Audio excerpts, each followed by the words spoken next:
ধানমন্ডিতে আওয়ামী লীগ সভাপতির কার্যালয়ে তৃতীয় দিনের মতো জাতীয় সংসদের সংরক্ষিত নারী আসনে মনোনয়ন ফরম বিক্রি। ফরম জমাও দিচ্ছেন অনেকেই। বৃহস্পতিবার দুপুর পর্যন্ত মনোনয়ন ফরম বিক্রি হয়েছে প্রায় ১২০০টি। মনোনয়ন প্রত্যাশীদের সংখ্যা বেশি হয় ক্ষোভ রয়েছে কারো কারো। তারা বলছেন দলের সুসময়ে সবাই এমপি হতে চাইছেন। যেভাবে ঝাঁকে ঝাঁকে অতিথি পাখিরা নমিনেশন কিনছে, আওয়ামী লীগের একনিষ্ঠ সাথে থেকে আমরা যদি আজ নমিনেশন নিয়ে যদি আমরা আশা না রাখতে পারি, তাহলে তো আসলে কিছুই বলার নেই। তবে শেষ পর্যন্ত যোগ্য আর ত্যাগীদেরকেই মূল্যায়ন করা হবে বলেই আশা করছেন তারা। আমি আশাবাদী, কারণ জননেত্রী উনি তরুণদেরকে আহ্বান জানাচ্ছেন।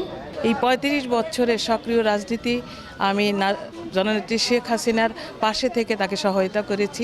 আমি সবসময় রাজপথে ছিলাম এবং ভবিষ্যতেও রাজপথে থেকেই আমি কাজ করতেছি। তৃণমূল থেকে রাজনীতি করে ছাত্রলীগ করেছি, সেন্ট্রাল ছাত্রলীগ করেছি।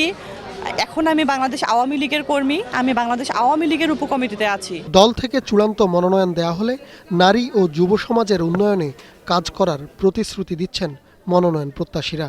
জননেত্রী শেখ হাসিনা যদি আমাকে যোগ্য মনে করে, তাহলে আমি দুস্থ নারীদের জন্য সংবিধানে গুরুত্বপূর্ণ ভূমিকা রাখবো।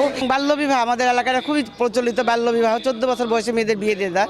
এই বাল্যবিবাহটা রোধ করার জন্য আমার একটা বিশাল পরিকল্পনা আছে।